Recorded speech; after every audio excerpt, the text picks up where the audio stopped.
Hello guys, welcome to my channel and आज हम लोग पढ़ने जा रहे हैं ब्रीदिंग वर्सेस रेस्पिरेशन। ब्रीदिंग और रेस्पिरेशन में फ़र्क क्या है? अगर आपको लगता है कि ब्रीदिंग और रेस्पिरेशन एक ही प्रोसेस है तो आप गलत हो। ब्रीदिंग एंड रेस्पिरेशन दो अलग अलग प्रोसेसेस हैं। ओके, सो पहले हम ब्रीदिंग के बारे में पढ़ लेते थोड़ा बहुत। ब्रीदिंग हम करते क्या है? ब्रीदिंग में ऐसा होता क्या है? ब्रीदिंग में होता है एक्सचेंज ऑफ गैसेस। हम ऑक्सीजन लेते हैं एंड कार्बन डाइऑक्साइड छोड़ते हैं, बस यही होता है ब्रीदिंग। इसमें दो स्टेप होते हैं, इनहेलेशन एंड एक्सहेलेशन। इनहेलेशन में हम एयर अपनी बॉडी के अंदर लेते हैं एंड एक्सहेलेशन में हम अब एयर को बॉडी से बाहर निकाल देते हैं। अब एक क्वेश्चन है कि हम ब्रीथ क्यों करते हैं? तो मैं आपको पहले इसका आंसर बताया हूँ, फिर मैं पूरा इतना समझाता हूँ। मैंने यहाँ पे जो बनाया, हम इसलिए ब्रीथ करते हैं ताकि ये जो ऑक्सीजन है जो कि हमने इनहेल की है ऑक्सीजन, वो ऑक्सीजन यहाँ पर आए एंड ग्लूकोज को एनर्जी में बदले, है ना। इसलिए हम ब्रीथ करते हैं। लेकिन ये पूरा प्रोसेस पढ़ते हैं कि आखिर यहाँ पे हो क्या रहा है। ये ना ब्रीदिंग एंड रेस्पिरेशन साथ में ही है। मैं बताता हूँ कौन सा ब्रीदिंग एंड कौन सा रेस्पिरेशन है। सबसे पहला स्टेप हम करते हैं इनहेलेशन।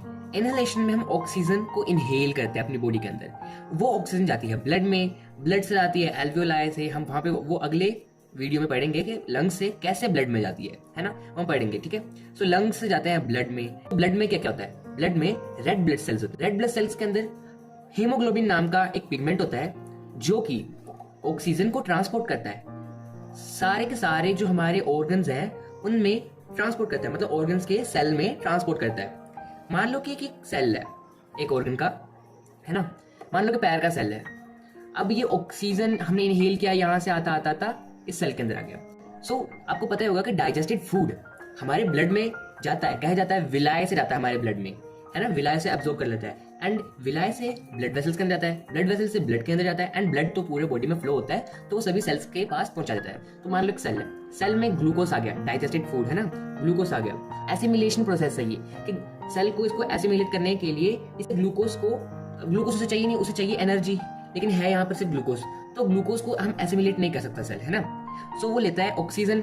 ऑक्सीजन क्या करता है? वो ग्लूकोज को तोड़ देता है। ग्लूकोज को तोड़ दिया तो बन जाती है एनर्जी प्लस CO2। जो CO2 है वो जाता है ब्लड में एंड ब्लड से लंग्स में एंड लंग्स से एक्सहेल होता है। तो अब पढ़ लेते हैं रेस्पिरेशन। अब जो मैंने प्रोसेस यहाँ पे बताया आपको कि ग्लूकोज टूट गया एनर्जी एंड CO2 में, वो कैसे टूटा ऑक्सीजन से। सो ये ग्लूकोज है C6H12O6 एंड ये ऑक्सीजन है जो कि हमने ब्रीदिंग की। ग्लूकोज कहाँ से आया? डाइजेस्टिव सिस्टम से आया, डाइजेस्ट होके। ऑक्सीजन कहाँ से आया? ब्रीदिंग सिस्टम से आया। ओके, जब दोनों कंबाइन होते हैं तो बनता है carbon dioxide plus water. Carbon dioxide waste product होता है जो कि एक्सहेल्ड होता है एंड वाटर भी वेस्ट प्रोडक्ट होता है जो कि एक्सहेल होता है। प्लस मोस्ट इंपोर्टेंट एनर्जी बनती है जो कि वो सेल एसिमिलेट कर लेता है। एसिमिलेट मतलब उसे यूज कर लेता है अपने सेल के रिपेयर के लिए, ग्रोथ के लिए एक्सेट्रा। मैंने आपको बताया पहले। सो अब हम ब्रीदिंग एंड रेस्पिरेशन के बारे में थोड़े से जितना वो जो आप पेपर में लिख के आ सकते हो वो पॉइंट्स चेक कर लेते हैं। ब्रीदिंग का एक पहला पॉइंट पढ़ लेते हैं। सो पहला पॉइंट है process of inhaling and exhaling. ये एक ऐसा प्रोसेस है जिसमें हम इनहेल एंड एक्सहेल करते हैं। ये मैंने छोटे छोटे लिखे हैं बिकॉज ये मेरे नोट्स है, शॉर्ट नोट्स। शॉर्ट नोट्स कहाँ से, तो बहुत बड़े बड़े बनाए हैं, बट फिर मैंने छोटा छोटा करने की कोशिश की है। हम एयर को इनहेल एंड एक्सहेल करते हैं, in and out of the lungs. बस ये इसका पहला पॉइंट है। रेस्पिरेशन एक ऐसा प्रोसेस है जिसमें break down of glucose to form energy होती है। रेस्पिरेशन ऐसा प्रोसेस है जिसमें ग्लूकोज टूटता है ताकि वो एनर्जी बना सके। ये इसकी डेफिनेशन है। अगर आपको पूरी डेफिनेशन चाहिए तो आप लिखें कि the process of breaking down of glucose to form energy is called respiration. Okay, second step है ब्रीदिंग का, it take place in lungs. लेकिन respiration it take place in cell. जैसा कि बताया कि सेल में टूटती है ना ग्लूकोज एनर्जी में। So breathing it's a physical process, respiration it's a chemical process. Chemical process कैसे? देखो, ग्लूकोज है, ग्लूकोज का फॉर्मूला क्या होता है? C6H12O6, oxygen O2, CO2, carbon dioxide H2O, water. तो भाई ये दो चीजें जब कंबाइन करती है एंड कुछ प्रोडक्ट बनाती है तो उसे केमिकल रिएक्शन ही तो कहते हैं।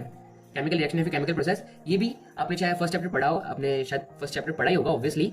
सो उसमें इसकी डेफिनेशन भी दी हुई है। व्हेन टू और more element combine to form two और मोर एलिमेंट्स और product is called a chemical process, है ना। So breathing energy isn't produce, इसके अंदर एनर्जी प्रोड्यूस नहीं होती है, लेकिन रेस्पिरेशन में एनर्जी प्रोड्यूस होती है। एनर्जी ATP के फॉर्म में प्रोड्यूस होती है जिसे हम कहते हैं adenosine triphosphate.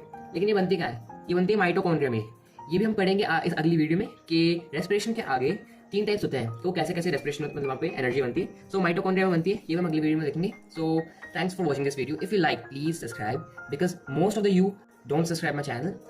If you have some problem, so you can tell me in the comments. I will surely reply to it and I will surely improve it.